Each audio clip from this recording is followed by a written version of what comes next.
Amoy ng lisol at gamot ang sumasalubong kay Alana sa tuwing papasok siya sa kwartong iyon sa pampublikong ospital. Ngunit mas matindi pa sa amoy na iyon ang bigat na dumadagan sa kanyang dibdib sa bawat paghakbang papalapit sa kama kung saan nakahiga ang kanyang ama, si Mang Lando. Dati matipuno at laging nakangiti, ngayon ay payat na anino na lamang ito ng dating sigla. Ang mga matang dati puno ng buhay ay ngayoy malimit na nakapikit, tila hinahapo kahit sa simpleng paghinga. Tiny. Bulong ni Alana, dahan-dahang umupo sa gilid ng kama. Hinawakan niya ang kamay ng ama, marahan, na parabang babasaging kristal ito. Malamig. Magaspang. Malayo sa dating mainit at malakas na kamay na gumagabay sa kanya noong bata pa siya. Idinilat ni Mang Lando ang mga mata. Isang pilit na ngiti ang gumuhit sa kanyang mga labi, ngunit hindi nito naitago ang pagod at sakit. Nak eh. Hirap niyang sabi, ang boses ay halos hangin na lamang. Kamusta? Ang lakad mo? Umiling si Alana, pilit ding mumiti. Ayaw niyang ipakita ang pag-aalala. Ayos lang, Tay. Huwag niyo na po akong intindihin. Magpagaling po kayo, yun ang importante. Hinawakan ni Mang Lando ang kamay ni Alana nang may kaunting higpit. Ang lupa, Alana. Huwag mong ngi. Naputol ang kanyang sasabihin nang bigla siyang umubo ng malakas. Mabilis na tumayo si Alana, hinahagod ang likod ng ama. Tay, huwag niyo na pong pilitin. Magpahinga na po kayo. Puno ng pag-aalala ang boses niya. Dumating ang nurse para i-check ang vitals ni Mang Lando. Tahimik na lumayo si Alana, pinapanood ang ama na muling pumikit, ang paghinga ay mababaw pa rin. Lumabas siya ng kwarto, sumandal sa malamig na pader ng pasilyo. Bumagsak ang mga balikat niya. Ang sinabi ng doktor kanina ay umalingaw-ngaw sa isip niya, malubha na ang kondisyon ng tatay mo, Miss Alana. Kailangan niya ng masusing gamutan at posibleng operasyon. Mahal ito, alam mo naman. Mahal. Isang salitang kayang dumurog sa lahat ng pag-asa niya. Saan siya kukuha ng ganoong kalaking halaga? Ang maliit niyang sahod bilang library assistant ay sapat lang sa pang-araw-araw nilang gastusin at sa paunti-unting gamot ni tatay. Ngayon, kailangan nila ng milagro. Bumalik sa isip niya ang sinabi ng ama, ang lupa. Ang kaisa-isang yaman na naiwan sa kanila ng kanyang ina. Ang lupang tinayuan ng maliit nilang bahay, ang lupang pinagtamnan nila ng mga alaala. Ang bawat puno, bawat sulok, ay may kwento ng kanilang pamilya. Ngunit ngayon, ang lupang iyon ang tanging pag-asa niya para madugtungan ang buhay ng kanyang ama. Patawarin mo ako, Nay, Tay, bulong niya sa sarili, pinipigilan ang mga luhang nagbabadyang tumulo. Kailangan niyang magpakatatag. Kinabukasan, matapos ang halos walang tulog na gabi, nagpasya si Alana. Hawak ang kopya ng titulo ng lupa, huminga siya ng malalim. May isang pangalan na laging nababanggit sa kanilang lugar kapag usapang lupa at negosyo ang pinag-uusapan, Inigo Villanueva. Isang mayamang negosyante, kilala sa pagiging tuso at walang puso pagdating sa pera. Sabi nila, lahat na bibili niya, lahat nakukuha. Kinatatakutan, nirerespeto dahil sa yaman at kapangyarihan. Hindi siya ang tipo ng taong gugustuhin mong makaharap, lalo na sa sitwasyong desperado ka. Ngunit wala nang ibang paraan si Alana. Nagsuot si Alana ng pinakamatinong damit na meron siya, isang lumang beige na bestida at sapatos na medyo pudpod na ang takong. Nag-abang siya ng jeepney, ang puso niya'y kumakabob na parang tambol sa loob ng dibdib. Bawat kanto, bawat paghinto, pakiramdam niya'y isang hakbang papalapit sa pagsubok na hindi niya alam kung kakayanin.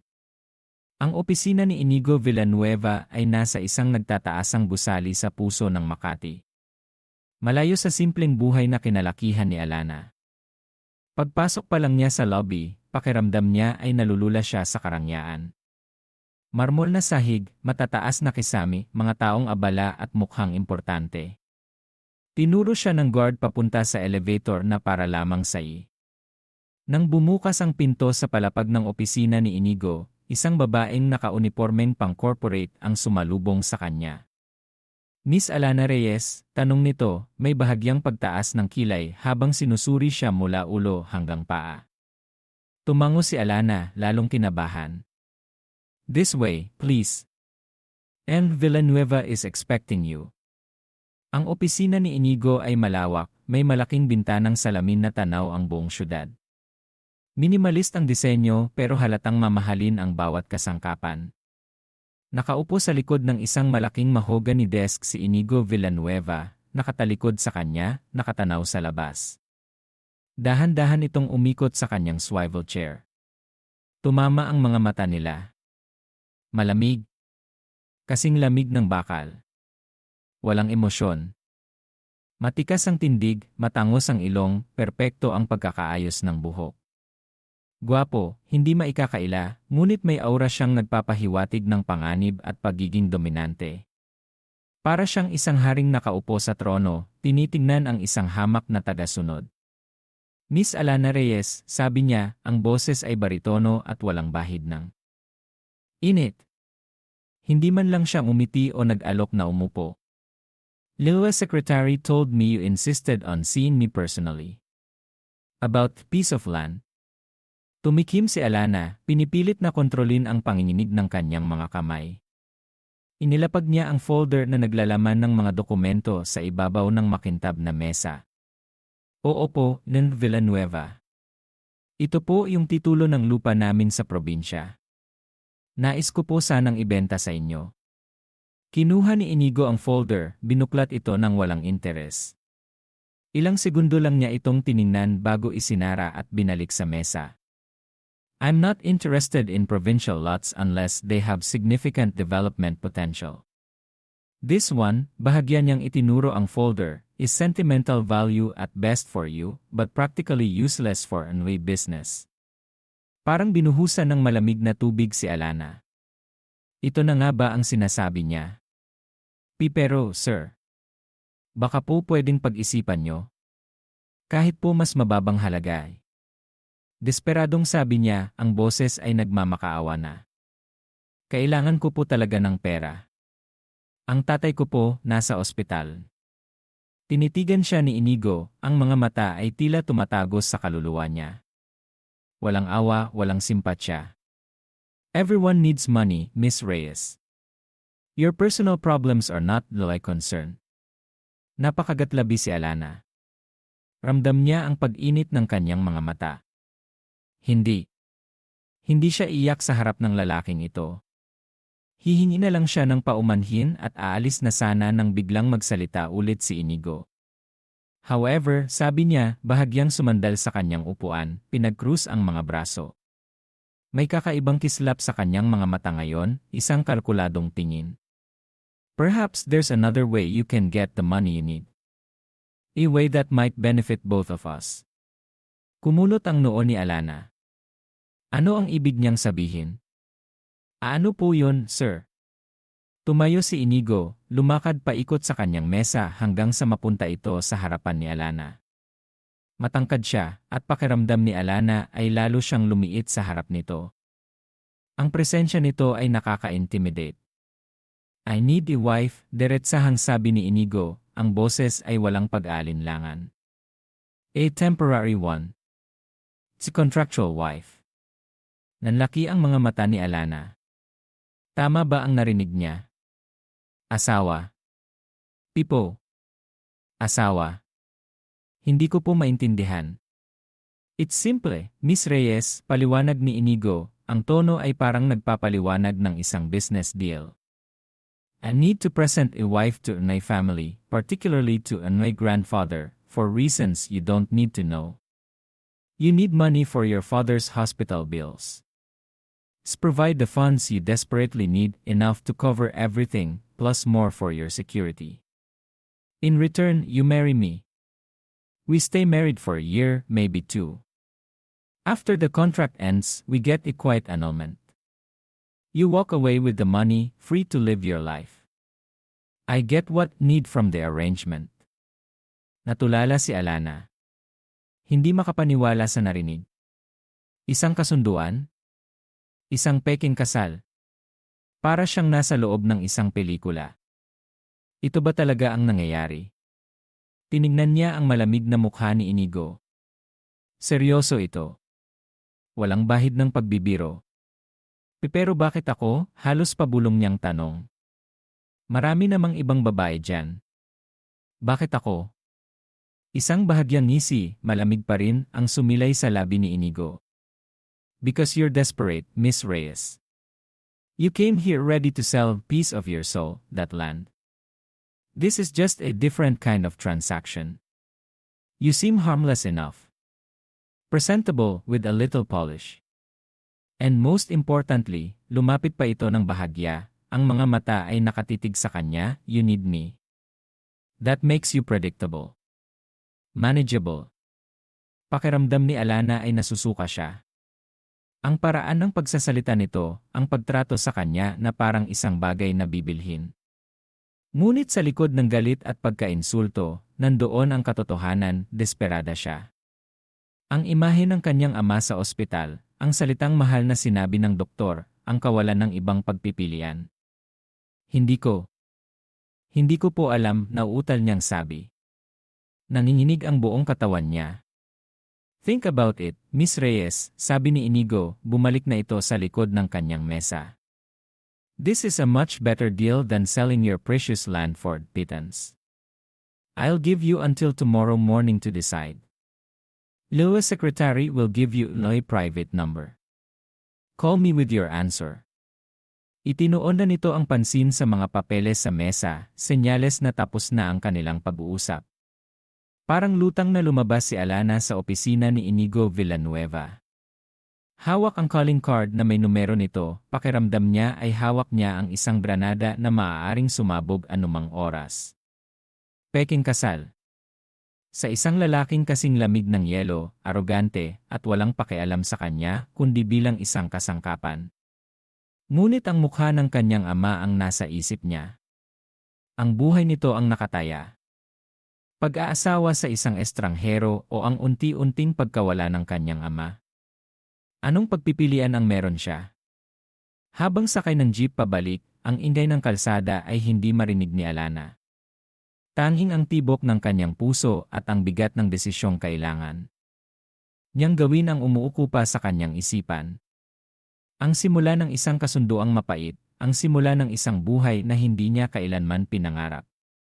Magagawa niya ba ito? Kakayanin ba ng puso niya ang mabuhay sa isang kasinungalingan para lang mailigtas ang kanyang ama? Ang tanong ay nanatiling nakabitin sa hangin, kasabay ng luhang hindi niya na napigilang pumatak. Kinabukasan, bago pa man sumikat ang araw, hawak ni Alana ang cellphone na nanginginig ang kamay. Ang calling card ni Inigo Villanueva ay nasa tabi niya, tila isang paalala ng kasunduang hindi niya matatakasan. Bawat tibok ng puso niya ay isang pagtutol, bawat paghinga ay isang buntong hininga ng pagsuko. Tumingin siya sa labas ng bintana, sa maliit nilang hardin na pinaghirapan nilang mag-ina. Ngayon, ang kapalit ng hardin na yon, ng lupang kinatitirikan ng kanilang tahanan, ay ang kalayaan niya. Ang kaluluwa niya. Para kay tatay, ulit niya sa sarili, na parang isang mantra na nagbibigay lakas. Para kay tatay. Pinindot niya ang numero. Bawat ring ay parang martilyong pumupukpok sa kanyang sentido. Sa ikatlong ring, isang pamilyar na malamig na boses ang sumagot. Villanueva. Walang hello, walang anumang pambungad. Napalunok si Alana. Ellen Villanueva. Si Alana Reyes po ito. Katahimikan sa kabilang linya. Pagkatapos ay, I assume you've made your decision. Huminga ng malalim si Alana. Oo po. Tinatanggap ko po ang alok ninyo. Ang bawat salita ay tila lason na lumalabas sa kanyang bibig. Good. Be at no lawyer's office either is a zero dan, law secretary will text you the address. Don't be late. At ibinaba na nito ang tawag. Ganoon lang. Walang tanong kung sigurado ba siya, walang kahit anong bahid ng pag-aalala. Isa lamang transaksyon. Pakiramdam ni Alana ay naibenta na niya ang kanyang sarili. Ang opisina ng abogado ni Inigo ay mas maliit kaysa opisina nito, pero halatang mamahalin pa rin. Isang matandang lalaking naka-suit and tie, si Atty. De Leon, ang sumalubong sa kanya.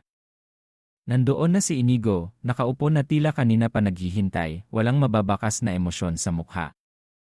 Inilatag ni Atty. De Leon ang isang makapal na dokumento sa harap ni Alana. This is the prenuptial agreement and the contract outlining the terms of your arrangement, Miss Reyes. Please read it carefully before signing. Binasa ni Alana ang bawat pahina.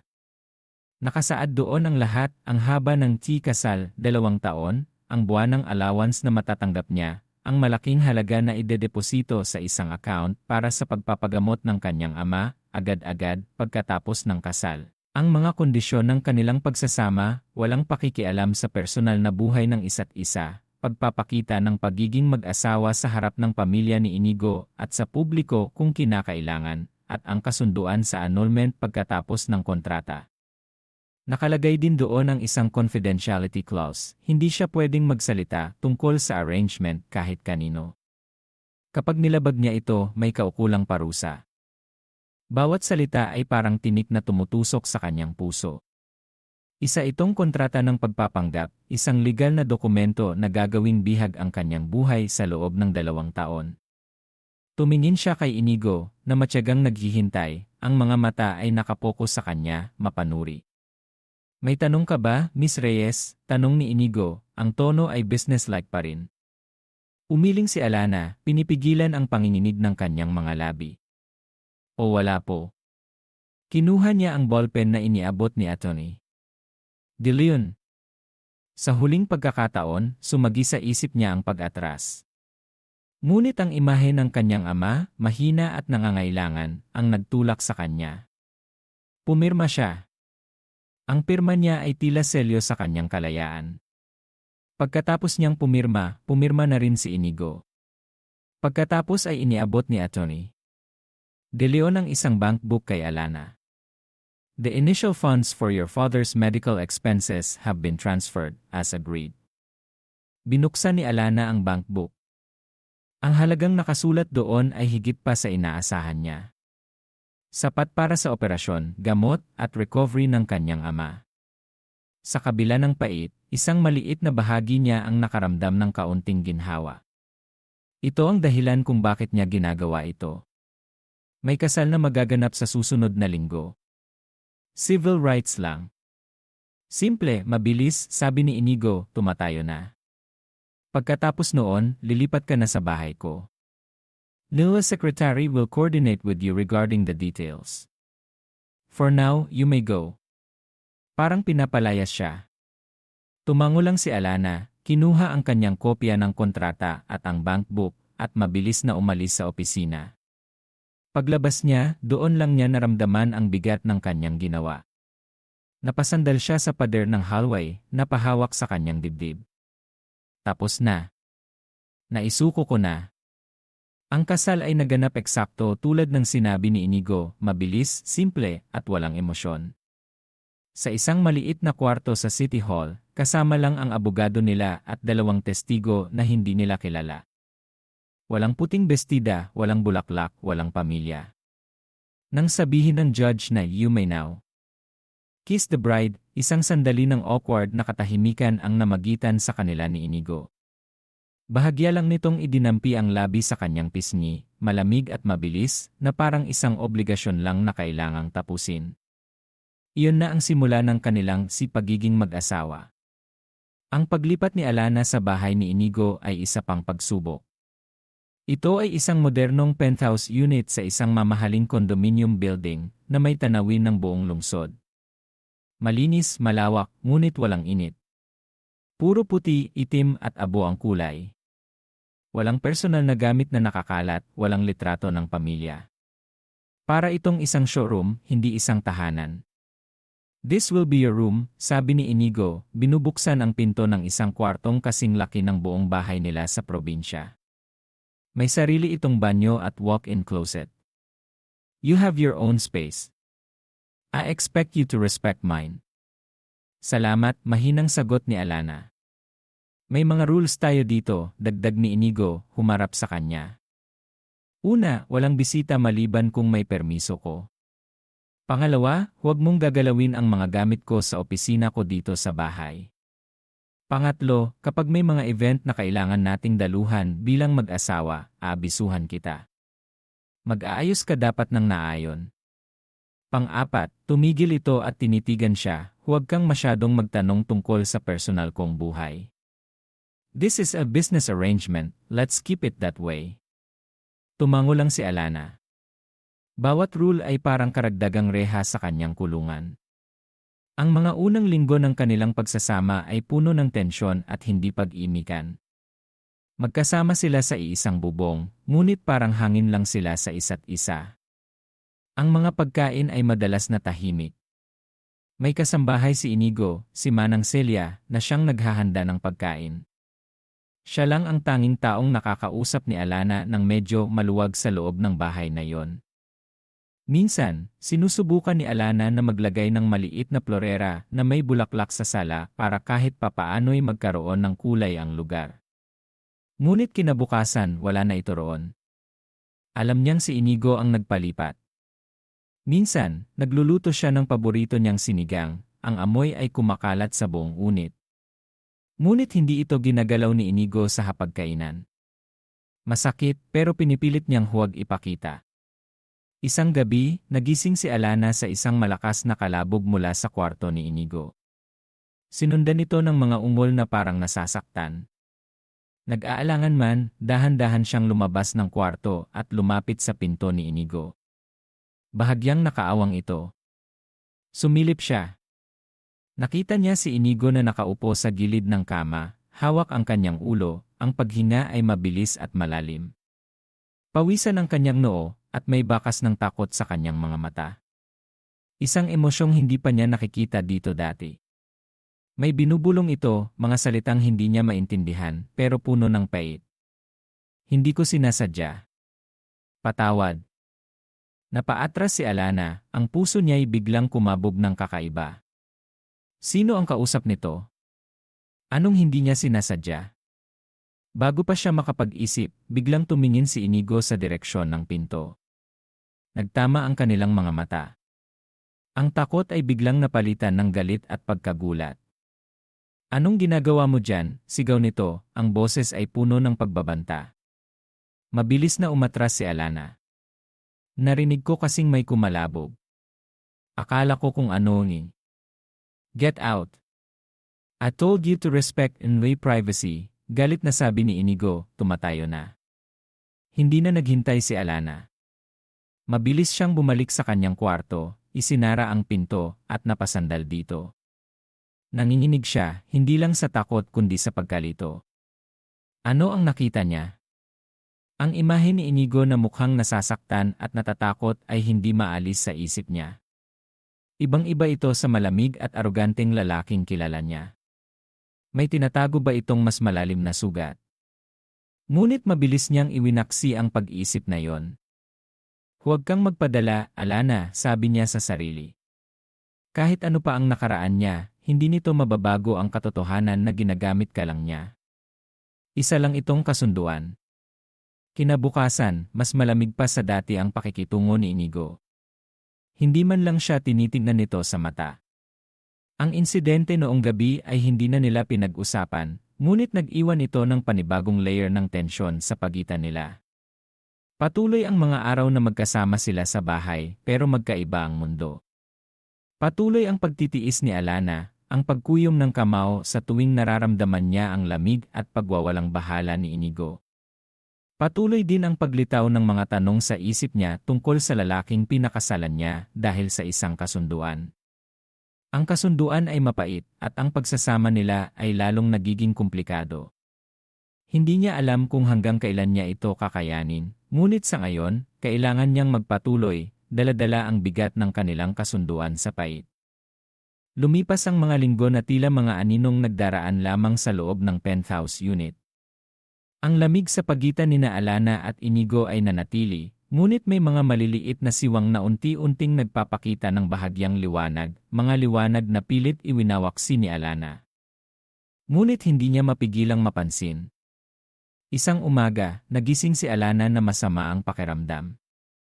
Masakit ang kanyang ulo at nilalamig siya kahit nakabalot na sa kumot. Pinilit niyang bumangon para sana kumuha ng gamot, ngunit pagtayo niya, bigla siyang nahilo at napahawak sa pader. Sakto namang palabas ng kanyang kwarto si Inigo, bihis na para pumasok sa opisina. Nakita nito ang kanyang kondisyon. "Anong nangyayari sa'yo?" tanong nito, ang boses ay hindi kasing lamig ng dati, may bahid ng pag-aalala. "Okay lang ako," pilit na sagot ni Alana, ayaw ipakita ang kahinaan. "Medyo nahilo lang." Hindi ito nagsalita, pero lumapit ito at hinawakan ang kanyang noo. Bahagyang nagulat si Alana sa ginawa nito. Ang pagdampi ng kamay nito ay hindi kasing lamig ng inaasahan niya. "May lagnat ka," sabi nito, may kunot sa noo. "Bumalik ka sa kama. I'll call Manang Celia to check on you. Huwag ka munang pumasok sa library ngayon." Hindi na naghintay ng sagot si Inigo. Kinuha nito ang cellphone at tinawagan si Manang Celia, nagbibigay ng instruksyon. Pagkatapos, tumingin itong muli kay Alana. "Magpahinga ka. May gamot sa medicine cabinet sa banyo mo." At umalis na ito. Naiwan si Alana na tulala. Ganoon lang. Walang sermon, walang pagkainis dahil mag-a-absent siya sa kunwaring trabaho niya, kahit alam ni Inigo na part-time lang siya sa library. Sa halip, may pag-aalala pa itong ipinakita. Baka naman dahil ayaw niyang magkasakit ang asset niya, sarkastikong bulong ng isang bahagi ng isip ni Alana.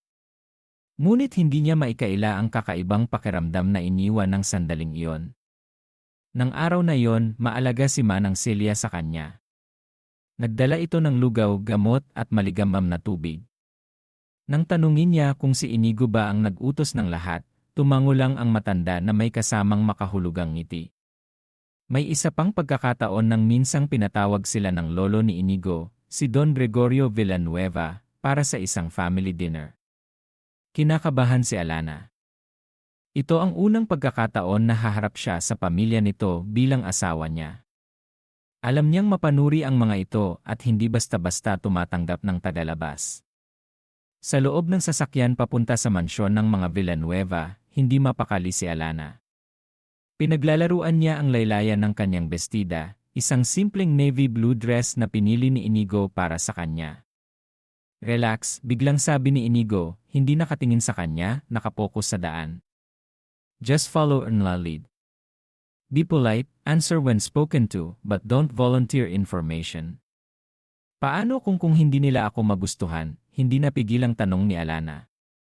Sa unang pagkakataon mula nang magkakilala sila, nakita niyang bahagyang lumingon si Inigo sa kanya.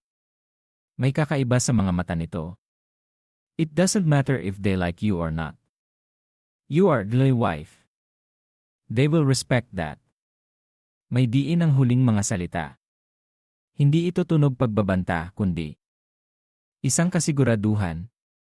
Sa dinner, tulad ng inaasahan, ramdam ni Alana ang mga mapanuring tingin ng mga kamag-anak ni Inigo. Ang ina nito, si Donna Esmeralda, ay halatang hindi siya gusto. Ngunit sa tuwing may medyo alanganing tanong na ibinabato sa kanya, si Inigo ang sumasagot, mabilis at may otoridad. Minsan, nang mapansin ni Inigo na hindi ginagalaw ni Alana ang pagkain dahil sa kaba, tahimik nitong inilapit ang baso ng tubig sa kanya. Isang maliit na gesture, pero para kay Alana, malaki ang ibig sabihin noon sa gitna ng tensyonadong sitwasyon. Pag-uwi nila, pagod na napasandal si Alana sa upuan ng kotse. "Thank you," mahina niyang sabi. "For what?" tanong ni Inigo. "Sa kanina. Sa dinner." Hindi ito sumagot agad. Nang huminto sila sa tapat ng kondominium, bago bumaba, nagsalita ito. "That was part of the deal, Alana. Presenting United Front." Nga pala. Parte ng kasunduan. Bumalik na naman ang pait. Pero bakit parang may iba siyang naramdaman kanina? Bakit parang may higit pa sa pag-arte ang ginawa nito? Ang mga maliliit na pangyayaring tulad nito ang unti-unting bumubutas sa pader ng pagkamuhi na itinayo ni Alana sa paligid ng kanyang puso. Napapansin niya ang paraan ng pagtingin ni Inigo minsan kapag akala nito ay hindi siya nakatingin. Napapansin niya ang biglaang pagtahimik nito kapag napag-uusapan ang tungkol sa mga magulang o nakaraan. Napapansin niyang hindi na ito kasing istrikto sa mga rules nila. Minsan, inuuwian siya nito ng paborito niyang chicharon mula sa isang kilalang tindahan na sinasabi lang nitong, nadaanan ko lang. Hindi na niya ito kinasusuklaman tulad ng dati. Ang nararamdaman niya ngayon ay isang komplikadong halo ng pagkalito, kaunting paghanga sa mga hindi inaasahang kabaitan nito, at takot. Takot na baka nahuhulog na siya sa isang sitwasyong walang kasiguraduhan, sa isang lalaking hindi naman talaga siya gusto kundi kailangan lang. Ang relasyon nila ay nananatiling malabo, isang kasunduang pinipilit nilang panindigan, pero may mga emosyong nagsisimula ng lumihis sa napag-usapan. Ang pagkalitong ito ay umabot sa kasukdulan isang maulan na gabi. Galing sila sa isang business event na kinailangan nilang daluhan bilang N&M Res Villanueva. Pauwi na sila, malakas ang buhos ng ulan at hangin, tila may paparating na bagyo. Nasa kalagitnaan sila ng isang medyo liblib na daan nang biglang pumalya ang makina ng mamahaling kotse ni Inigo. Damnit, mura ni Inigo, sinusubukang i-start ulit ang kotse, ngunit wala ng response. Nasa gitna sila ng kawalan, walang ibang sasakyan, at ang lakas ng ulan ay halos wala nang makita sa labas. Walang signal ang cellphone. Anong gagawin natin? Tanong ni Alana, hindi maitago ang kaba. We wait, sabi ni Inigo, sumandal sa upuan, halatang frustrado. May dadaan din dito eventually. Or we wait until the rain stops a bit. Lumipas ang halos isang oras. Mas lumakas pa ang ulan at hangin. Nagsimulang tumulo ang tubig mula sa bubong ng kotse sa bandang gilid ni Alana. Ang lamig ay nagsimulang tumagos sa kanyang damit. Nanginginig siya ng bahagya. Napansin ito ni Inigo. Walang sabi-sabing hinubad nito ang kanyang mamahaling suit jacket at ipinatong sa mga balikat ni Alana. Salamat, nauutal niyang sabi, nagulat sa ginawa nito. Ang init mula sa jacket, na may kasamang banayad na amoy ng pabango ni Inigo, ay bahagyang nagpakalma sa kanya. Katahimikan. Tanging ang lagaslas ng ulan at ang ugong ng hangin ang maririnig. Sa dilim ng kotse, na sinisindilang ng paminsan-minsang kidlat, tila mas lumapit sila sa isa't isa. Hindi pisikal, kundi emosyonal.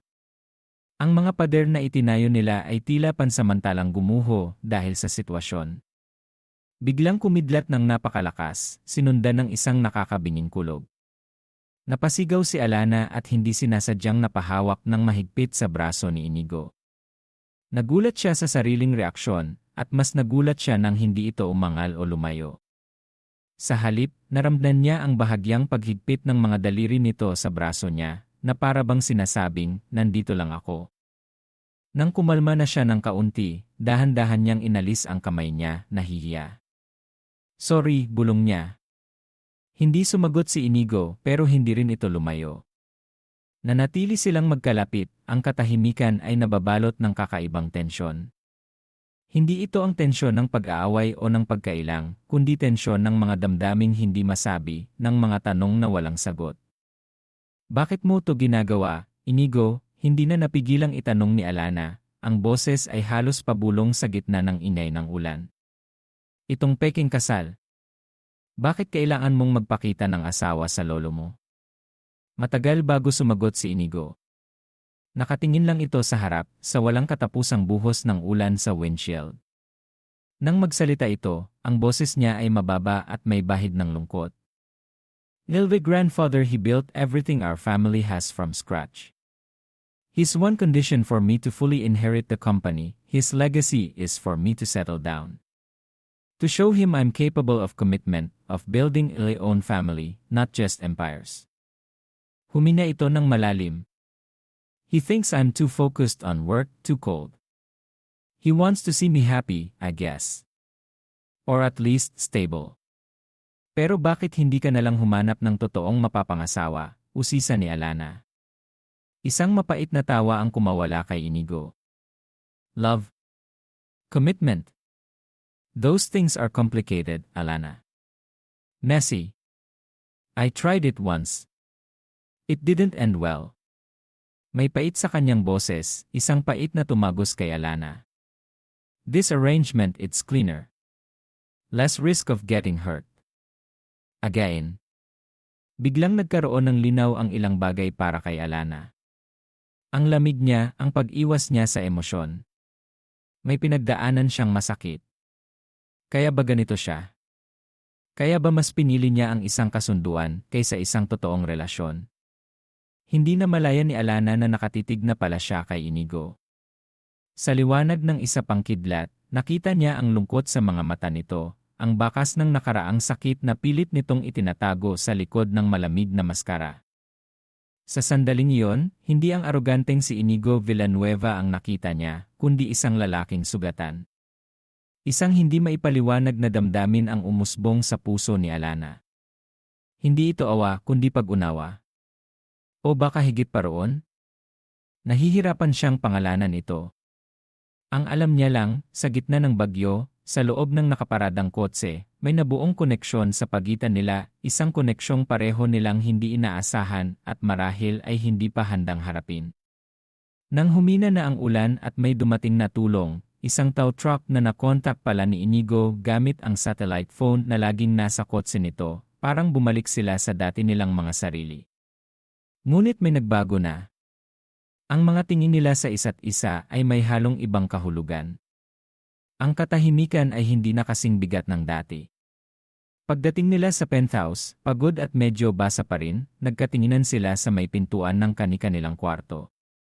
Magpahinga ka na, sabi ni Inigo, ang boses ay mas malumanay kaysa karaniwan. Tumango lang si Alana.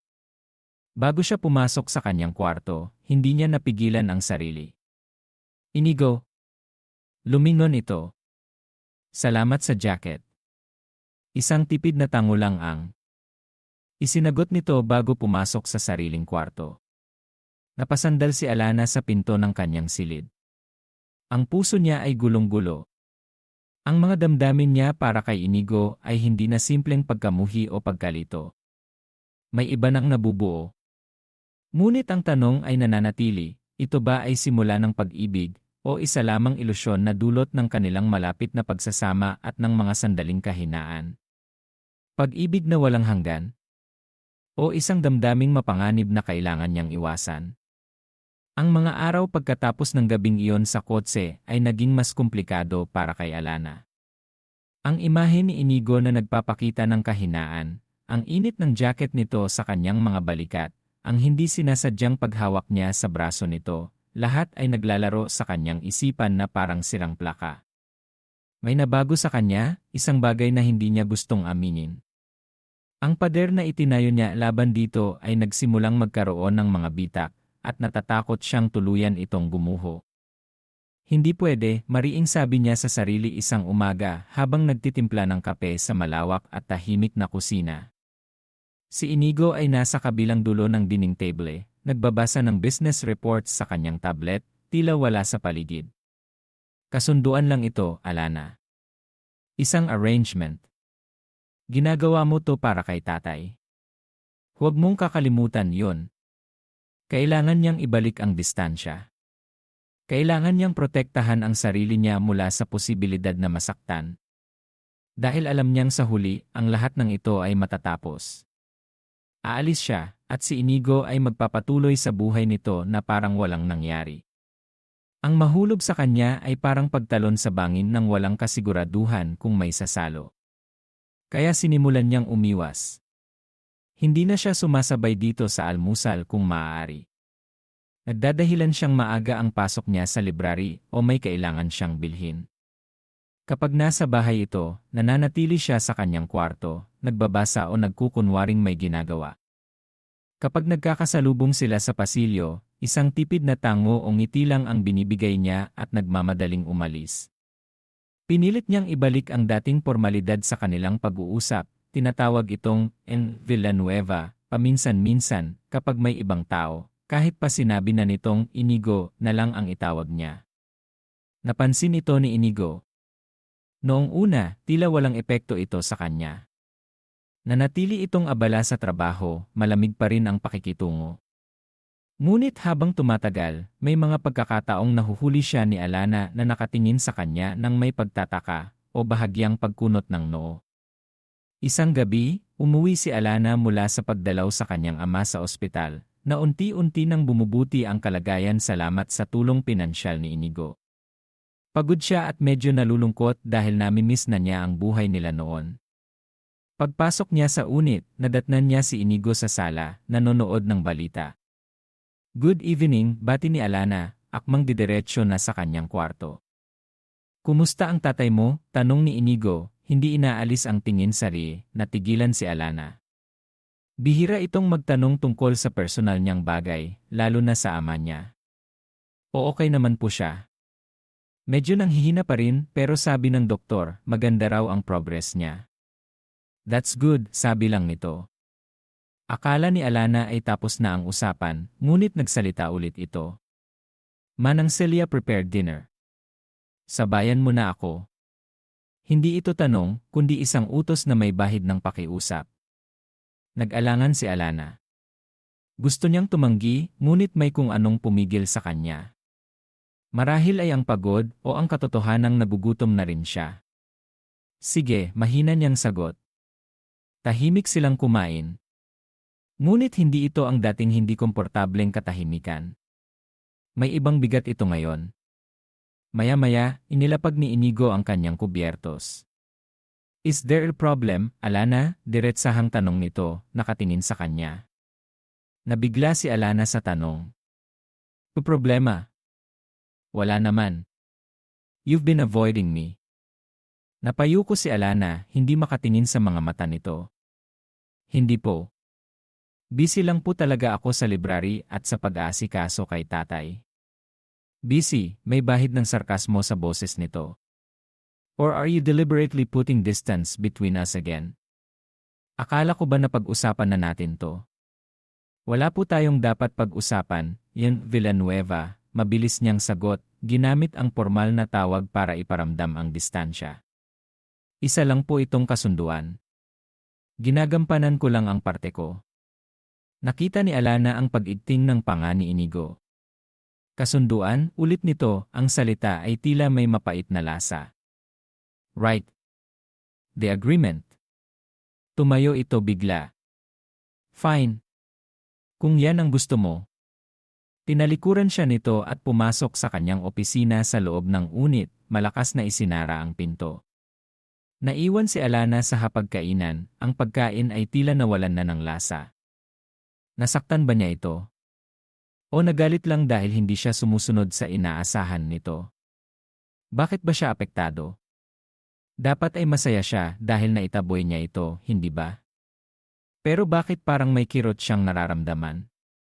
Sa mga sumunod na araw, lalong naging formal at malamig si Inigo, na parang bumalik sila sa pinakaunang linggo ng kanilang pagsasama. Ngunit sa kabila nito, may mga pagkakataong tila hindi nito mapigilan ang sarili. Minsan, nabanggit ni Alana kay Manang Celia na namimiss niya ang puto bumbong, lalo na't papalapit na ang Pasko. Kinagabihan, pag-uwi ni Inigo, may dala itong isang bilaw ng puto bumbong at bibingka mula sa isang kilalang kakanin store. Inilapag lang nito iyon sa kitchen counter nang walang sabi-sabi at dumiretso sa kanyang kwarto. Hindi alam ni Alana kung para ba talaga sa kanya iyon o nagkataon lang. Isang beses naman, habang nag-aayos siya ng mga libro sa library, nabanggit niya sa katrabahong si Marco ang tungkol sa isang lumang Tagalog classic na matagal na niyang hinahanap. Kinabukasan, may package na dumating para kay Alana sa penthouse. Naglalaman ito ng first edition copy ng librong hinahanap niya. Walang card, walang note kung kanino galing. Ngunit alam niyang si Inigo lang ang posibleng nagpadala noon. Paano nito nalaman? Ang mga maliliit na bagay na ito ang lalong nagpagulo sa isip ni Alana. Sinusubukan niyang umiwas, pero si Inigo naman ang tila gumagawa ng paraan para iparamdam ang presensya nito, kahit sa mga hindi direktang paraan. Para itong isang laro ng hilaan, hihilahin ni Alana ang distansya palayo, hihilahin naman ito ni Inigo pabalik, gamit ang mga tahimik na pag-aalaga. Isang Biyernes ng gabi, hindi pumasok si Inigo sa opisina. Nagulat si Alana nang makita itong nasa sala lang, nakaupo sa sofa, may bote ng mamahaling alak sa tabi, at nakatulala sa kawalan. Bihira itong uminom mag-isa sa bahay. Mukhang may malalim itong iniisip. Nagdala si Alana ng isang baso ng tubig at iniabot dito. Okay ka lang, mahina niyang tanong, hindi mapigilang mag-alala. Tumingin ito sa kanya, ang mga mata ay bahagyang mapungay dahil sa alak, ngunit may kalinawan pa rin. Anniversary, sabi lang nito, ang boses ay mababa. Anniversary, nagtatakang tanong ni Alana. Nang alin? Hindi ito sumagot agad. Kumuha ito ng isang malalim na paghinga. Anniversary ng pagkamatay ng kapatid ko. Natigilan si Alana. Kapatid? Wala siyang alam na may kapatid ito. Sa pagkakaalam niya, nag-iisang anak ito. Hindi ko alam na may kapatid ka pala, sabi niya nang may pag-ingat. Mapait na umiti si Inigo. Wala na. Matagal na. Aksidente. Tumingin ito sa malayo, ang mga mata ay puno ng sakit na hindi nito maitago ngayon. Kasalanan ko. Hindi totoo yan, agap ni Alana, umupo sa kabilang dulo ng sofa, gusto niyang pagaanin ang loob nito. Aksidente, di ba? Walang may gusto noon. Umiling si Inigo. Kasama ko siya noon, Alana. Ako dapat ang nag-iingat sa kanya. Pero, I failed. Hindi na nito dinetalye, ngunit sapat na ang mga salitang iyon para maramdaman ni Alana ang bigat ng pinagdadaanan nito. Ang guilt na matagal na nitong dinadala. Kaya pala may mga gabing nagigising siyang parang binabangungot ito. Kaya pala may mga pagkakataong natutulala ito. Kaya pala may pader na nakapalibot sa puso nito. Ang sakit ng nakaraan ang humulma sa kanya. Katahimikan ang namayani sa pagitan nila. Hindi na nagsalita pa si Inigo tungkol doon at hindi na rin nagtanong si Alana. Ngunit ang sandaling iyon ng pagiging bukas, kahit gaano kapirasong impormasyon lang ang binigay nito, ay tila mas nagpalapit sa kanila. Nakita ni Alana ang isang bahagi ni Inigo na pilit nitong itinatago, ang bahaging marunong masaktan, mangulila, at magsisi. Mas lalong nahirapan si Alana na itulak ito palayo pagkatapos noon. Paano niya iwasan ang isang tao ngayon ay nakikita na niyang hindi lang isang malamig na kontrata ang kahulugan, kundi isang taong may sariling mga multo ng nakaraan. Ang pag-iwas niya ay unti-unting napapalitan ng pag-aalala.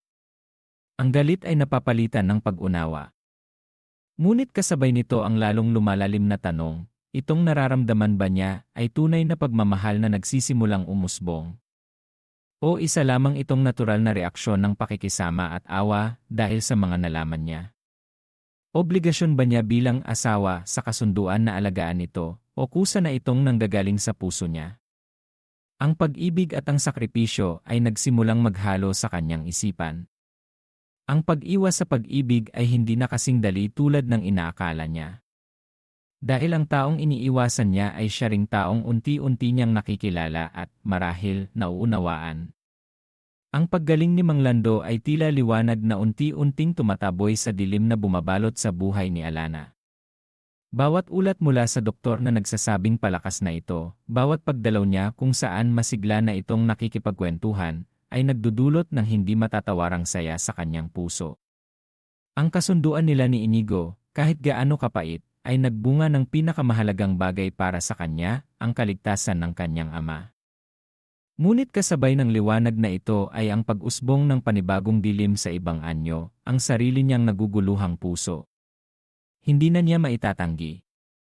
Ang pag-iwas niya kay Inigo ay hindi na dahil sa galit o pagkamuhi, kundi dahil sa takot. Takot na aminin sa sarili na ang mga pader na itinayo niya ay tuluyan ng gumuho.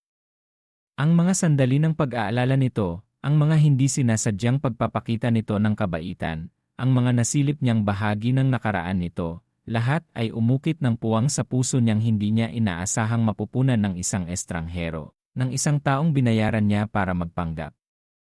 Mahal na nga ba niya si Inigo Villanueva? Ang tanong ay parang multong bumubulong sa kanya gabi-gabi. Subalit, ang namumuong damdamin ay agad na binabantaan ng realidad ng kanilang sitwasyon. Ang pamilya ni Inigo, partikular na ang ina nitong si Donna Esmeralda, ay hindi kailanman itinago ang pagtutol sa kanya. Isang linggo ng hapon, ipinatawag na naman sila para sa isang family merienda sa mansyon ng mga Villanueva. Alam ni Alana na hindi ito simpleng kainan lang. Ito ay isa na namang pagsubok. Pagdating nila, sinalubong sila ng malamig na titig ni Donna Esmeralda. Nakasuot ito ng eleganteng damit, alahas na kumikinang, at ang ekspresyon ay kasing tigas ng marmol. Inigo, Hijo. Alana, bati nito, ngunit ang pangalan ni Alana ay binigkas na tila may dumi itong kasama. Come in. Kanina pa kayo hinihintay ng lolo mo. Sa salas, naroon si Don Gregorio, nakangiti ngunit may bakas ng pag-aalala sa mga mata habang pinagmamasdan sila. Naroon din ang ilang mga pinsan at tiyahin ni Inigo na ang mga ngiti ay hindi umaabot sa mata. Habang kumakain ng inihandang mamahaling mga kakanin at pastries, hindi naiwasan ang mga patutsada. Alam mo, Alana, sabi ng isang tiyahin ni Inigo, si Tita Clarice, na kilala sa pagiging prangka o tsismosa. Napakaswerte mo kay Inigo. Hindi biro ang mapangasawa ang isang Villanueva. You must have done something really special. May diin sa huling mga salita na may halong pang-insulto. Umiti lang si Alana ng pilit. Mabait po si Inigo, simpleng sagot niya. Mabait, tumawa ng bahagya si Donna Esmeralda, inilapag ang kanyang tasa ng tsa. Inigo has always been focused, driven. Hindi namin inaasahan na bigla siyang magpapakasal lalo na sa isang simple. Ang salitang simple ay binitawan na parang isang kasalanan. Tell me, Alana, ano nga bang pamilya ang pinanggalingan mo? Saan sa probinsya? Ramdam ni Alana ang pamumula ng kanyang mukha. Ang pagiging mahirap nila, ang simpleng buhay nila ay ginagawang issue. Akmang sasagot siya nang unahan siya ni Inigo. Mom, that's enough, sabi ni Inigo, ang boses ay kalmado ngunit may bigat. Alana is my wife. Her background doesn't matter. What matters is that she's here with me now. Hinawakan nito ang kamay ni Alana na nasa ibabaw ng mesa. Isang simpleng gesture ng suporta, ngunit para kay Alana, ito'y isang malaking bagay. Nagulat ang lahat, lalo na si Donna Esmeralda. Inigo, I'm just concerned, jit ng ina. This marriage was so sudden. We barely know her. Paano kung may iba siyang motibo? Ang yaman natin. Trust Alana, Mom, putol ni Inigo, mas matigas na ang tono. And I expect my family to respect my wife and my decision. Natigil ang usapan. Naghari ang hindi komportableng katahimikan. Nagpasalamat si Alana sa loob-loob niya kay Inigo, ngunit kasabay nito ang lalong pagbigat ng kanyang dibdib. Malinaw na hindi siya tanggap. Malinaw na isa siyang tinik sa lalamunan ng pamilyang ito. Hanggang kailan siya kayang ipagtanggol ni Inigo? At hanggang kailan niya kakayanin ang ganitong pagtrato?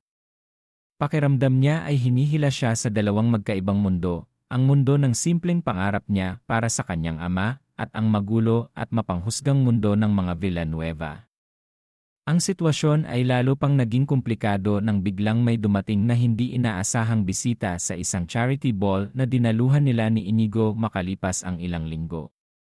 Obligado silang dumalo bilang isa sa mga major sponsors ang kumpanya ni Inigo. Kagagaling lang ni Alana mula sa banyo nang may humarang sa kanyang daraanan, isang babaeng napakaganda, balingkinitan ang katawan, at nakasuot ng isang mamahaling evening gown. Ang aura nito ay puno ng kumpiyansa at pagmamayari. So, you're the new Inres Villanueva, sabi ng babae, ang mga mata ay sinusuri si Alana mula ulo hanggang paa, may bahid ng pamamaliit. I must say, I expected more.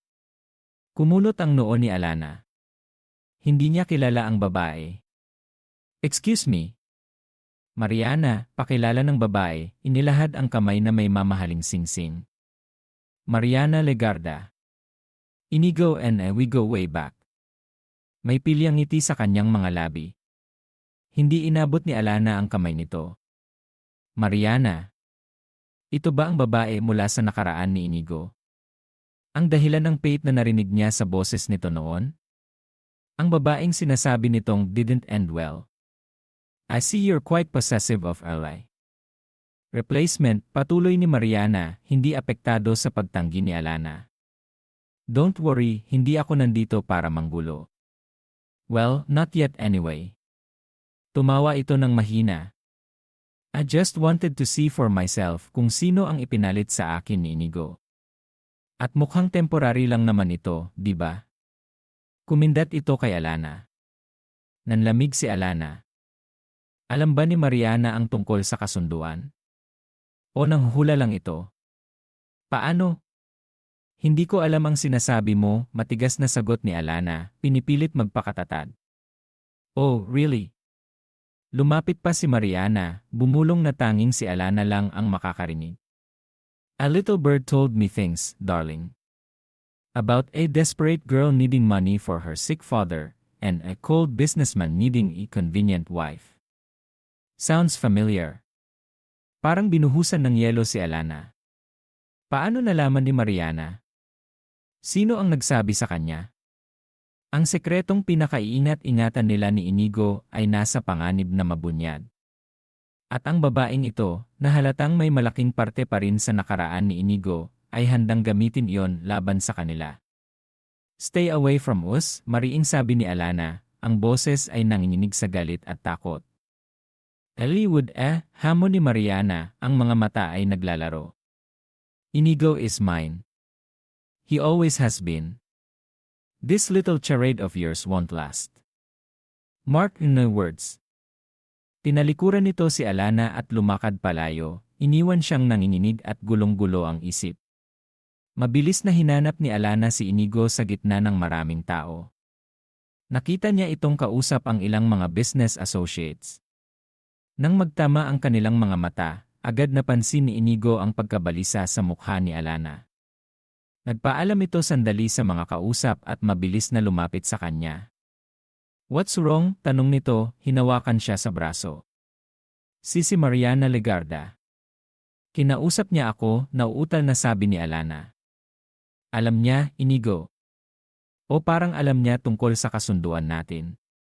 Nakita ni Alana ang pagbabago sa ekspresyon ni Inigo. Ang dating kalmadong mukha ay nagpakita ng biglaang galit at pag-aalala. Hinila siya nito palayo sa karamihan, papunta sa isang mas tahimik na sulok ng ballroom. What did she say? Exactly, mahigpit ang pagkakahawak nito sa braso niya. Ikinuwento ni Alana ang pag-uusap nila ni Mariana, kasama na ang banta nito. Habang nagsasalita siya, lalong umiigting ang panga ni Inigo, ang mga mata ay nag-aapoy sa galit na hindi pa niya nakikita dati. That bitch, mahinang mura ni Inigo. How could she know? Hindi ko alam, umiiling na sabi ni Alana. Pero Inigo, natatakot ako. Paano kung sabihin niya sa lolo mo? Sa pamilya mo? Masisira ang lahat. Hinawakan ni Inigo ang magkabilang balikat ni Alana, pinakalma ito. Listen to me, Alana. Don't let her get to you. She's bluffing. Or maybe someone fed her rumors. But she has no proof. As long as we stick together, as long as we don't show any weakness, she can't do anything. Pero paano kung I'll handle Mariana, putol ni Inigo, ang boses ay puno ng determinasyon. Just trust me on this. Okay. Tumingin si Alana sa mga mata ni Inigo. Nakikita niya ang galit, ang determinasyon, ngunit nakikita rin niya ang pag-aalala hindi lang para sa kasunduan, kundi para sa kanya? O imahinasyon niya lang ba yon? Tumango si Alana, kahit pa hindi nawawala ang kaba sa dibdib niya. Ang paglitaw ni Mariana ay nagdagdag ng panibagong bigat sa balikat ni Alana. Ngayon, hindi lang ang pagtutol ng pamilya ni Inigo ang problema niya, kundi pati na rin ang banta mula sa nakaraan nito. At higit sa lahat, ang sarili niyang nararamdaman. Nasa sangandaan siya ngayon. Mahal niya ang kanyang ama at gagawin niya ang lahat para dito, iyon ang dahilan kung bakit siya napasok sa sitwasyong ito. Ngunit ngayon may inigo na. Isang inigo na hindi na lang basta amo o kontrata. Isang inigo na pinahahalagahan niya, inaalala at marahil minamahal na niya. Ngunit ang pagmamahal na ito ay napapalibutan ng kasinungalingan, pagtutol at ngayon isang banta. Ang pagpili ay mas mahirap kaysa inaakala niya. Mananatili ba siya sa tabi ni Inigo, haharapin ang mga pagsubok na ito, at ipaglalaban ang namumuong pag-ibig, kahit pa ang pundasyon nito ay isang kasunduan? O pipiliin niyang lumayo para protektahan ang sarili mula sa sakit, ang kanyang ama mula sa kahihiyan kapag nabunyag ang lahat, at isuko na lang ang pag-asang maaaring maging totoo ang lahat ng ito? Ang kahirapan ng pagpili ay dumidiin sa kanyang puso. Ano ang mas matimbang, ang pag-ibig na nagsisimula pa lang, o ang kapayapaan at kaligtasan na maaaring makamit sa paglayo? Ang banta ni Mariana ay parang isang bomba na naghihintay ng tamang oras para sumabog. Bawat araw na lumilipas, mas tumitindi ang kaba sa dibdib ni Alana. Ang mga tingin ng pamilya ni Inigo ay mas naging mapanuri, ang mga ngiti ay mas naging pilit. Pakiramdam niya ay naglalakad siya sa manipis na yelo, anumang oras ay maaaring bumigay at mahulog siya sa napakalamig na tubig ng katotohanan. Ngunit ang pinakamatinding dagok ay hindi nanggaling kay Mariana o sa mga tita ni Inigo. Ito ay nagmula mismo sa ina nito, si Donna Esmeralda. Isang hapon, habang nasa library si Alana, tumawag si Manang Celia, balisa ang boses. Alana, Hija, pinapapunta ka rito ni Senora Esmeralda. Mukhang importante. Kinabahan agad si Alana. Bihira itong pumunta sa penthouse, at kapag pumupunta ito, laging may hindi magandang dala. Nagpaalam. Siya agad sa trabaho at nagmamadaling umuwi. Nadatnan niya si Donna Esmeralda na nakaupo sa pinakakabiserang upuan sa sala, nakadekwatro, hawak ang isang tasa ng tsaa, tila reyna sa kanyang trono. Walang ibang tao sa paligid maliban sa kanila. Ang katahimikan ay nakakabingi. Maupo ka, Alana, utos nito, hindi man lang tumitingin sa kanya. Sumunod si Alana, umupo sa gilid ng sofa, ang mga kamay ay magkapatong sa kanyang kandungan para itago ang panginginig. Alam mo, Alana, simula ni Donna Esmeralda, inilapag ang tasa. Hindi ako kailanman nagustuhan para sa anak ko. Mula pa lang sa umpisa. You are not suitable for him. For our family. Napayuko si Alana. Sanay na siya sa ganitong salita mula rito, ngunit masakit pa rin. Pero patuloy ng matanda, hinayaan ko dahil iyon ang gusto ni Inigo. Akala ko, baka naman may magandang maidudulot itong biglaang pagpapakasal niya. Pero nagkakamali ako. Tumingin ito ngayon kay Alana, ang mga mata ay malamig at mapanghusga. You are causing him distress. You are causing problems. Pipo. Anong ibig niyong sabihin? Huwag ka nang magmaang-maangan, Hija. Alam kong may hindi tama sa pagsasamang ito. At ngayon, may Mariana pang bumalik.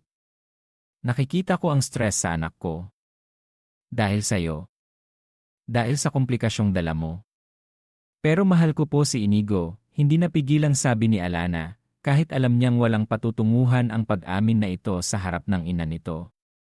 Isang mapaklang tawa ang pinakawalan ni Donna Esmeralda. Mahal?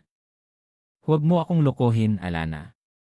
Alam nating pareho kung bakit ka nandito. Pera. Ang sakit ng ama mo. Convenience. Bigla itong may kinuha sa kanyang mamahaling handbag, isang checkbook. Mabilis itong nagsulat at pinirmahan, saka iniabot kay Alana. Here. Take this. Enough money for you and your father to live comfortably for years.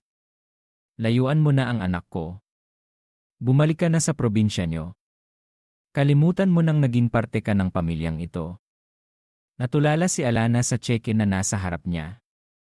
Pakiramdam niya ay sinampal siya ng pagkalakas-lakas. Ang halaga ay napakalaki. Ang kapalit, ang pagtalikod niya kay Inigo, ang pag-alis sa buhay nito.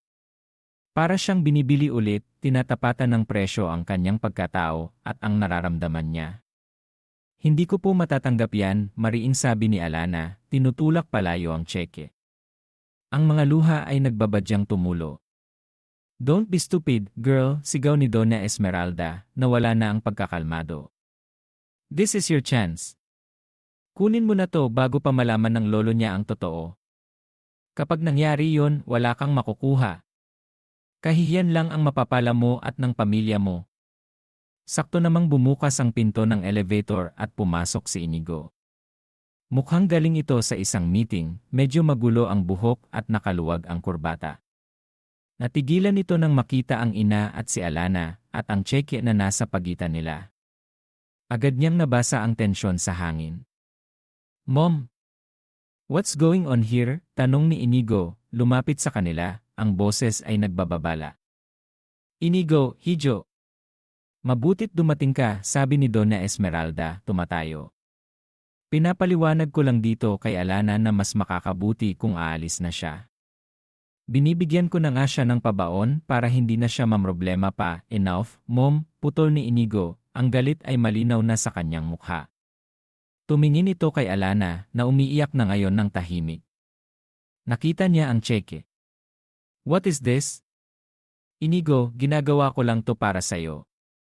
Para sa pamilya. This arrangement has gone too far. This is between me and Alana, Mom.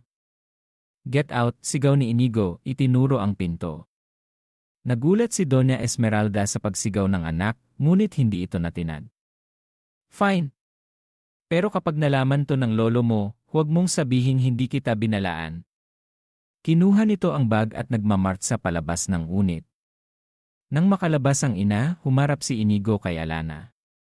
Ang galit sa mukha nito ay napalitan ng pag-aalala at pagod. Hinawakan nito ang mga braso ni Alana. Alana, I'm sorry. I didn't know she would do this. Are you okay? Pero si Alana, sa halip na makaramdam ng ginhawa dahil ipinagtanggol siya ni Inigo, ay nakaramdam ng matinding pagod at sakit.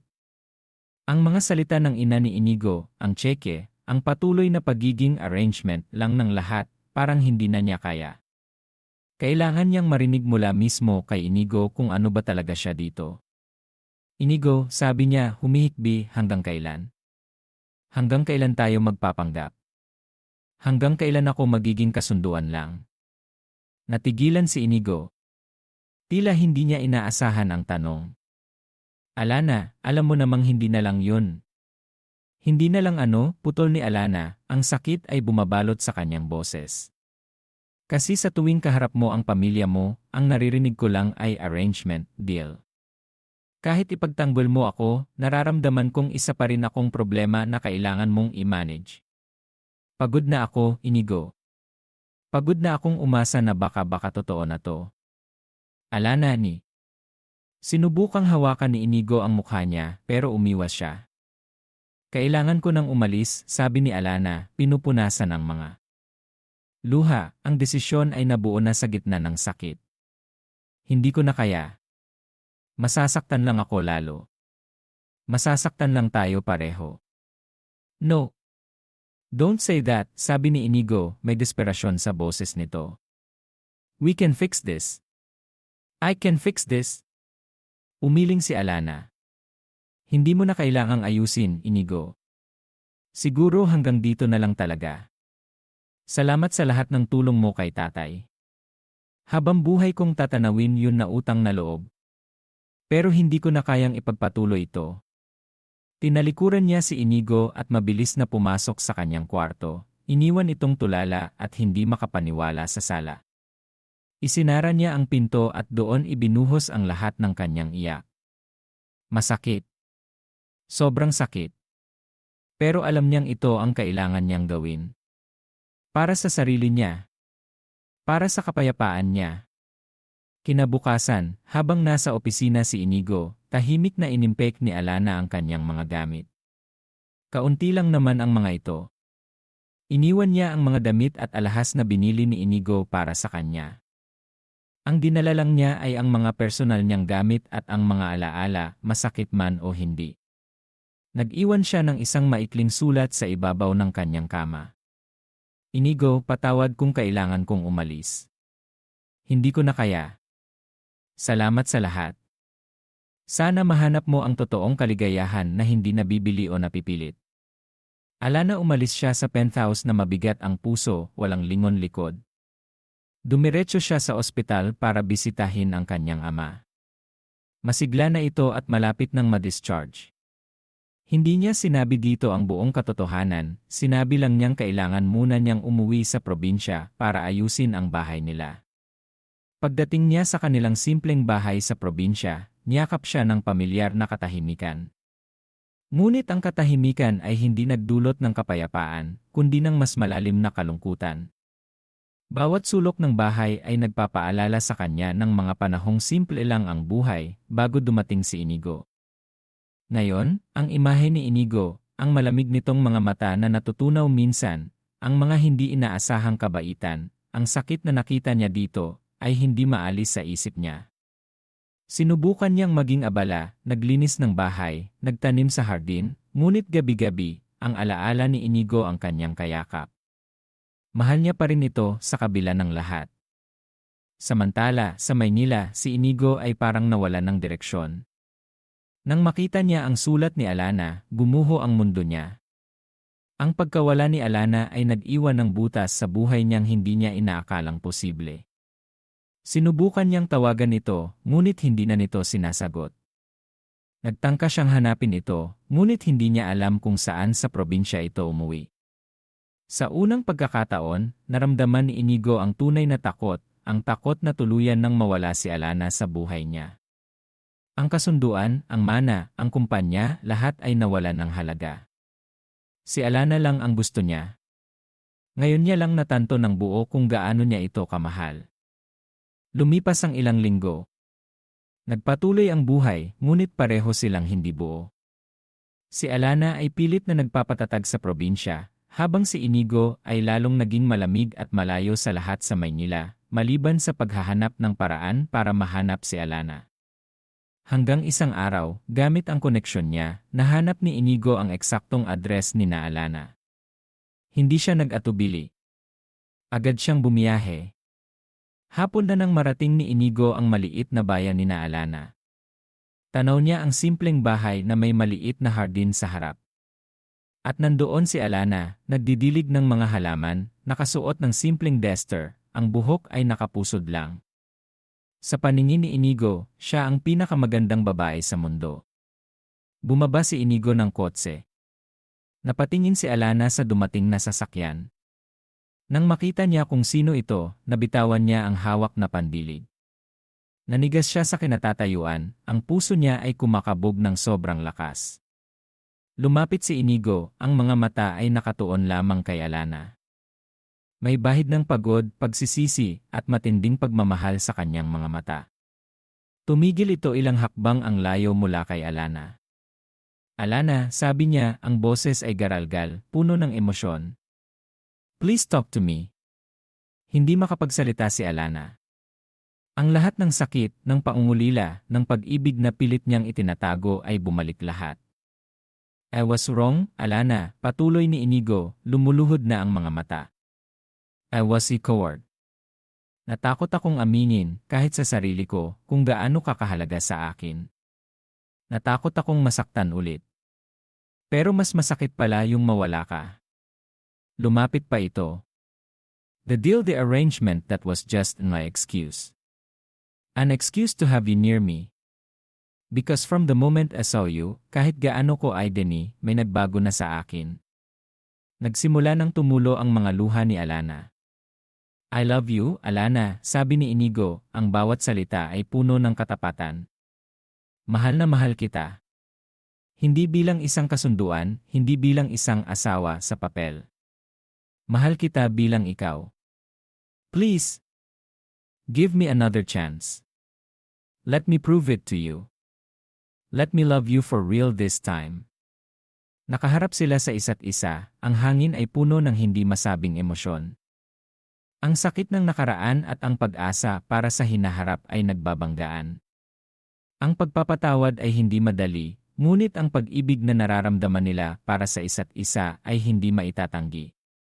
Ito na ba ang simula ng kanilang paghilom? Ang pag-ibig nga ba ang magiging daan para muling mabuo ang kanilang mga puso?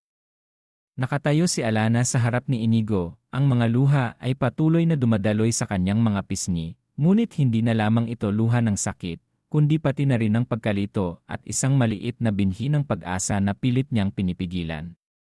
Ang mga salitang binitawan ni Inigo, "Mahal kita, Alana. Mahal na mahal kita," ay umalinggaw sa kanyang pandinig, tumatagos sa bawat pader na muli niyang itinayo sa paligid ng kanyang puso. Madaling sabihin yan ngayon, Inigo, humihikbing sabi ni Alana, ang boses ay basad. Pero paano ako maniniwala? Pagkatapos ng lahat, ginawa mo akong kasangkapan. Isang convenient na solusyon sa problema mo sa lolo mo.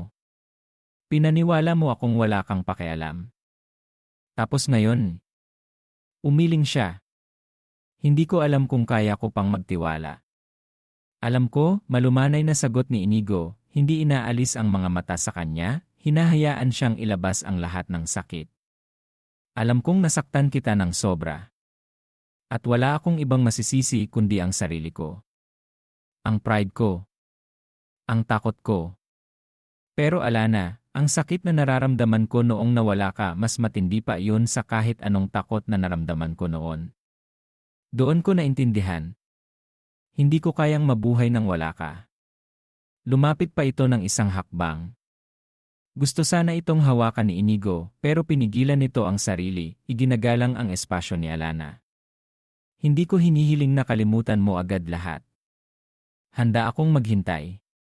Handa akong patunayan sa iyo araw-araw kung bibigyan mo lang ako ng pagkakataon. Hayaan mo akong mahalin ka sa tamang paraan. Walang kasunduan. Walang lihim. Tayo lang. Tumingin si Alana sa mga mata ni Inigo. Nakita niya roon ang pagsisisi, ang katapatan, ang lalim ng pagmamahal na hindi niya nakita dati, o marahil ay pilit niyang hindi pinapansin. Nakita niya ang lalaking minsan niyang nasilayan sa gitna ng bagyo, ang lalaking sugatan, ngunit ngayon ay handang humarap sa sakit para sa kanya. Huminga ng malalim si Alana. Ang puso niya ay nagtatalo. Ang isip niya ay sumisigaw na mag-ingat. Ngunit ang puso niya ay umaasang totoo ang lahat ng ito. Natatakot ako, Inigo, amin niya sa mahinang boses. Alam ko, sagot nito. Ako rin. Natatakot akong baka hindi mo na ako mapatawad. Pero mas natatakot akong hindi subukan. Isang mahabang katahimikan ang namagitan. Tanging ang huni ng mga ibon sa hapon at ang mahinang ihip ng hangin ang maririnig. Sa wakas, dahan-dahang tumango si Alana. Sige, halos pabulong niyang sabi. Subukan natin. Pero Inigo, dahan-dahan lang. Marami pa tayong kailangang ayusin. Marami pa akong kailangang maintindihan. Isang ngiti, isang tunay at hindi pilit na ngiti, ang sumilay sa mga labi ni Inigo sa unang pagkakataon mula nang dumating ito. Isang ngiti na puno ng ginhawa at pag-asa. Thank you, Alana. Thank you. Kahit anong kailangan mong oras, ibibigay ko. Ang importante, nandito ka. Nandito ako. Hindi agad bumalik si Alana sa Maynila. Nagpaiwan si Inigo sa probinsya ng ilang araw. Tumuloy ito sa isang maliit na inn sa bayan. Araw-araw, dumadalaw ito sa bahay ni Alana. Hindi ito nagpumilit. Hinayaan niyang si Alana ang magtakda ng bilis ng kanilang muling pag-uusap. Nagkwentuhan sila tungkol sa mga simpleng bagay, sa mga pangarap ni Alana bago ang lahat, sa mga araw niya sa probinsya. Ikinuwento rin ni Inigo ang tungkol sa kapatid niya, ang bigat na dinala niya sa loob ng maraming taon, ang naging epekto nito sa kanya. Sa unang pagkakataon, nag-uusat sila ng walang pader, walang pagkukunwari. Isang hapon, dinala ni Alana si Inigo sa tabing dagat na malapit sa kanila. Umupo sila sa buhanginan, pinapanood ang paglubog ng araw. Dito kami madalas pumunta ni nanay noon, kwento ni Alana, may ngiti sa labi. Pangarap niya, kapag nakaipon kami, magtatayo kami ng maliit na kainan dito. Hinawakan ni Inigo ang kamay ni Alana. Sa pagkakataong ito, hindi na ito umiwas. Magkahawak ang kanilang mga kamay habang pinapanood ang papalubog na araw. Isang tahimik na pangako ng bagong simula. Ngunit alam nilang hindi magiging madali ang lahat. Kailangan nilang harapin ang mga naiwan nilang problema sa Maynila. Kailangan nating bumalik, Alana, sabi ni Inigo isang araw. Kailangan nating harapin sina Lolo. At si Mama. Tumango si Alana, may kaba ngunit may determinasyon na rin. Haharapin natin sila ng magkasama. Ang pagbabalik nila sa Maynila ay sinalubong ng inaasahang tensyon. Nagpatawag ng family meeting si Don Gregorio.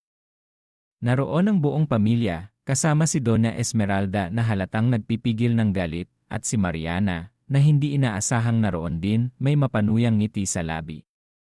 Inigo, Alana, simula ni Don Gregorio, ang boses ay seryoso. Maraming nakarating sa aking usap-usapan. Mga bagay na hindi ko nagustuhan. Gusto kong marinig mula mismo sa inyo ang totoo.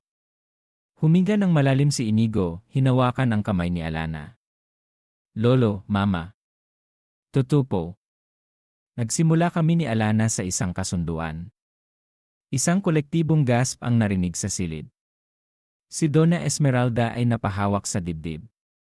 Si Mariana ay bumisi ng malapad. Ginawa ko po iyon dahil gusto kong makuha ang mana, para ma-please kayo, Lo, pagpapatuloy ni Inigo, tumingin ng diretsyo sa lolo niya. Pero nagkamali ako ng dahilan. Sa proseso, nahulog ako kay Alana. Mahal ko siya, Lolo. Higit pa sa kahit anong mana o kumpanya. Tumingin siya kay Alana. Ang kasunduan, matagal nang tapos para sa akin. Ang nararamdaman ko para sa kanya, yun ang totoo. How dare you, sigaw ni Donna Esmeralda. Niloko mo kami. Ginawa mong katawa-tawa ang pamilyang ito. Si Lolo, sabat ni Mariana. I told you. She's just after the money. Isa siyang gold digger. Hindi totoo yan, depensa ni Alana, tumayo. Hindi ko kailanman ginusto ang pera nyo. Ang kailangan ko lang noon ay tulong para sa tatay ko. At ang kasunduan tinapos ko na yon.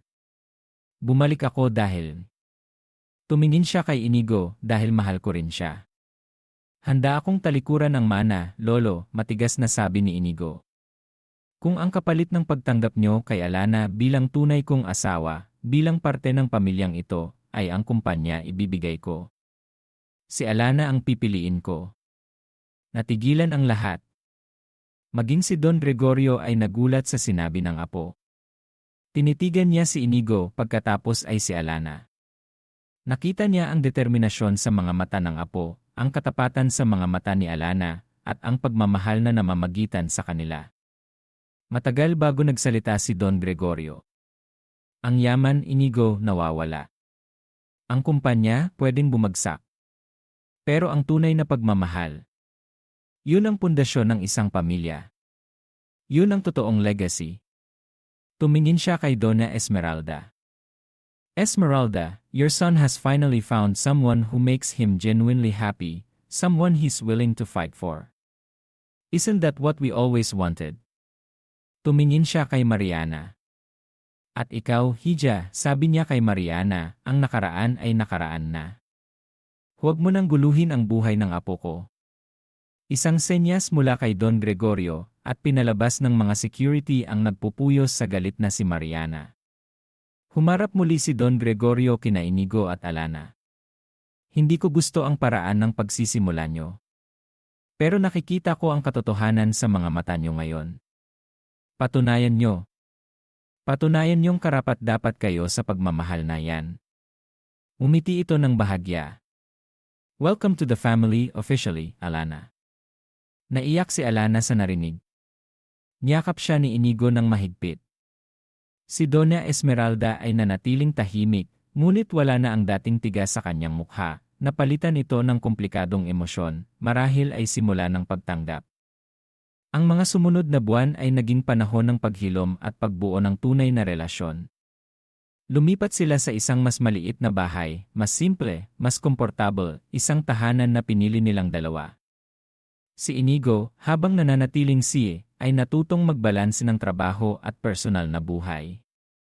Mas madalas na siyang umuwi ng maaga, nagluluto sila ni Alana ng magkasama, namamasyal sa mga simpleng lugar tulad ng parke o kumakain sa mga karinderya na gusto ni Alana. Dinadalaw nila ng madalas si Mang Lando, na ngayon ay malakas na at masayang-masaya para sa kanyang anak. Unti-unti, natutunan ni Alana na magtiwala ulit. Unti-unti, natutunan ni Inigo na maging mas bukas at ipakita ang kanyang mga emosyon. Ang kanilang pagmamahalan ay hindi perpekto, may mga araw pa rin ng hindi pagkakaunawaan, ngunit hinaharap nila ito ng magkasama, may respeto at pag-unawa sa isa't isa. Isang gabi, nakaupo sila sa kanilang maliit na balkonahe, nakatanaw sa mga ilaw ng syudad. Nakasandal si Alana sa balikat ni Inigo. "Naaalala mo yung una nating pagkikita sa opisina mo?" tanong ni Alana, bahagyang natawa. "Akala ko ikaw na ang pinakamasungit at pinaka-aroganteng tao sa mundo." Natawa rin si Inigo. "And I thought you were just another desperate person, could easily manage." Hinigpitan niya ang yakap kay Alana. "We were both wrong. Siguro kailangan lang talaga nating pagdaanan lahat yon para makarating tayo dito," bulong ni Alana. "Siguro nga," sang-ayon ni Inigo. Hinalikan niya ang tuktok ng ulo ni Alana. "Pero tapos na yon. Ang importante, nandito tayo ngayon. Magkasama." Tumingala si Alana kay Inigo, ang mga mata ay puno ng pagmamahal at pasasalamat. Ang bihag na puso sa isang kasunduan ay malayang magmahal ng walang takot, walang pag-aalinlangan. Ang kanilang paglalakbay ay puno ng sakit at paghihirap, ngunit sa huli, ang pagpapatawad at wagas na pagmamahal ang nagbigay daan sa kanilang pagkakasundo at sa isang kinabukasang puno ng pag-asa. Ang kanilang kwento ay hindi perpekto, ngunit ito ay totoo. At para sa kanila, iyon ang pinakamahalaga.